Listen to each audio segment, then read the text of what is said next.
God bless Highlight, ladies and gentlemen. First off, right from the start, vibes are better here. Just the vibes didn't feel good last week. They feel better this week.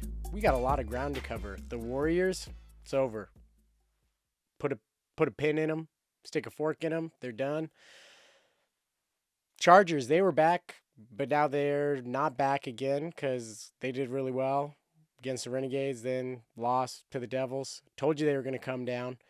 And Williams made his return to Battle Court Jai Alai, but I think his mind is on other things than pelota if you follow his Instagram. So let's break it all down, ladies and gentlemen, starting with the Warriors. Only team in Battle Court to not have a win at this point. And we're far enough into the season that at this point, if you don't have a game day win, like, call it. 2.5 points on the season, 5 ties, 4 losses, something like that.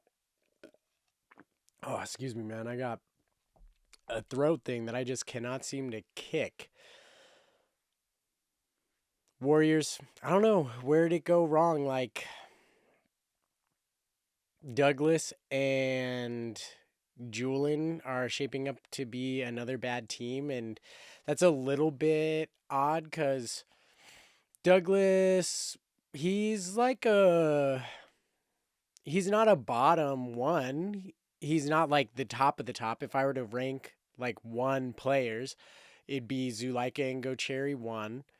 And then you have like Douglas. I got to think now. I got Zuleika, Manu, Douglas, Gocherry, Rats. Who's the other Division 1 player? I'm Nicholas. There we go.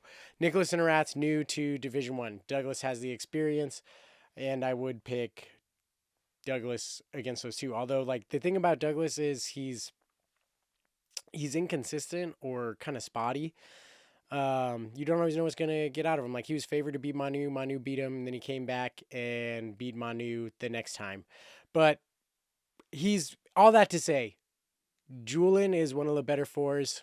And it's not like Douglas is a slouch at 1. Yet that team now, it looks like 2 seasons in a row, is going to have a pretty bad record for their team. And they just can't get it done. They're going to get that number 1 draft pick, and that usually does wonders for a team. But they're going to have to do a pretty big reset. And will they be able to change their Division 1 player? Will they want to? I don't know. Where would they make the changes? I mean, Alex is still new. They could make a change there, probably change Manny for someone else, but Warriors, stick a fork in them. Chargers, hey, all of a sudden they're like, Nasty Nate, not so fast, saying we're gonna fade. We come out and beat the Renegades 5-1, and Renegades get the doors blown off them here. Iturbide, Anubia, Zuleika, Arta. Like, I mean, who didn't win that game day? A return to form for the Chargers, and man, a great match against Gocherry and Zuleika. Those two guys right now are the pinnacle of Division 1 players. They're cream of the crop, and if you can watch those two play, you got to watch them play.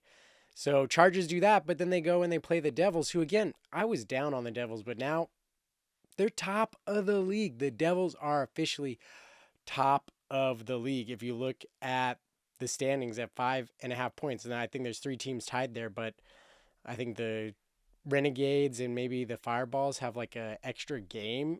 So the Devils just totally work the Chargers. What was new was you had Williams, Cool Fitness, making his return there. Did not fare well. Williams went 0 for 2 on the day. Did come out guns blazing, taking Ferranda and CRB in the first set, 0-6, but then lost 6-2, 6-2. And he undrafted, part of the taxi squad, pick him up if a player can't go. I guess El Barba couldn't go on the day, and Williams was not up to standard. Put them in a hole against the Warriors, and honestly, like Zuleika and Ubia won, but that was against a Ferranda and Nicholas team. Like that's not even an official team. Like they were stepping in and subbing in. Devils, what's the story there? Like for the Devils, for me, it's Ferranda, ladies and gentlemen. Continue. I'm going to continue to praise Ferranda for the step he's apparently taken. Like this guy, I think, is 4-1 in singles, which you would have not expected. I think he didn't even win a singles match his year with the Fireballs. I don't know if I know he went pretty far into the season. If he did in fact win with the Cyclones last year, he might have not even won. I think he did. If I had to choose, I'd say he won, but it wasn't until later in the season. And now this dude's out here like balling for Ronda. Well done. And the rest of the team is solid again. Nicholas is a solid player. Hyro is solid. I just think Nicholas, he's not the best number one, but it's working for the Devils. Who am I to talk about what's like not working? These guys are top of the league, so they're sitting there at 5.5 points with having played games. Fireballs are at 5.5 points, having only played 8 games. So Fireballs do have a chance this Friday when they play the Cyclones to take the lead. And that's where vibe checks. I'm feeling better about Clone Cartel, but we still need to show out. This is still important.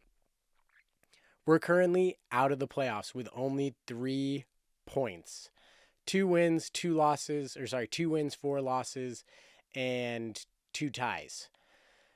That's only 8 games. The Chargers have 5 points. They're the team we're chasing, and they've played 2 more games than us. So if we win 2 games in a row, we'll be tied for them for who's last team in and last team out. I don't know who has the tiebreaker because at this point I know the Chargers have lost a couple blowouts, but we've also lost twice 5-1. I think if we win like 4-2 and get those 2 wins, we'd still be tied, I believe, with the Chargers with total matches won. But that's what I'm hoping for. 2 wins. We have to beat the Fireballs. This team has been dominating, and it's a tough task to do it. We start out with Jedin and Ron versus Ikeda and Rock. I talked about when the vibes were bad. I told you this was one of the like worst vibes matches. Watching it was a little uncomfortable. Like Ron and Jedin were going back and forth. Ikeda slammed his helmet down at the end of the second match, and then the Cyclones got blown out in the third match. Ikeda and Rock need to come together as a team and get this done. And how's it going to happen? Honestly, like Ikeda's consistent, but I think Ikeda's got to be a little bit more aggressive and throw some shots and recognize you can't let these points go on because you're only putting more pressure on Rock. So step up, Ikeda, be the leader in this, get some kill shots, and Rock has got to be more dependable on the catching. If they can do that, they can take the Jedin and Ron team down, which got off to a slow start, but as of late has been playing better. And then the next game, you guys, that's the match of the game right there. You got Irutia, I think if I'm saying it right, still kind of questioning some of these names. Irutia and Arats versus Iñaki and Manu. That's put the kids to bed. That is highlight. That's going to be highlight at its finest. I hope that's a great match. And I hope the Inaki and Manu, which I believe, even though we're lower, I still feel like that is the best team in Battle Court. They need to show up. We've got to get a win there. If we can win those first 2 matches, I like where we're at on the game day. I think we have a favorable game day draw. Coming up next is Irutia and Ron versus Inaki and Amiga Reina. Again, that's one of our better teams, although Amiga Reina, the key here is Amiga Reina's got to step it up. He's got to be consistent. He's got to get over whatever this drop bug that he has and be dependable, and Inaki's got to finish points, period. Manu versus Arats, Manu handled Arats. That's why I like the draws that we have in singles with Manu versus Arats. I feel like Manu can take him. Lalu versus Amiga Reina. That's going to be tough. I think Fireballs win that. But I like our chances. Oh, I totally skipped over Bueno and Rock. That's actually another big one for us. The key, if I had to tell you like what's the key to the game, like Ikeda and Rock, they haven't been a good team record wise, but they've been competitive. They're 1-3, but they're only a negative 6 point differential. So I feel like everything they do is like 3-set losses or wins.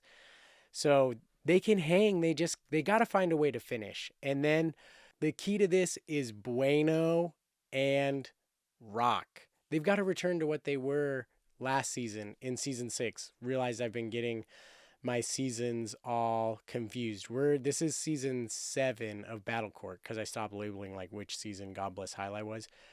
Feel pretty confident this is season 7, not season 6, and I may have been referring it to season 6. These seasons go by too fast, y'all. But Bueno and Rock, if Bueno and Rock can return to form, the game day is ours. It's a tall task because Jetting and Cabrera 8-3 last season, and they're off to, I think they're like 4-1 this season, so they're off to another great start.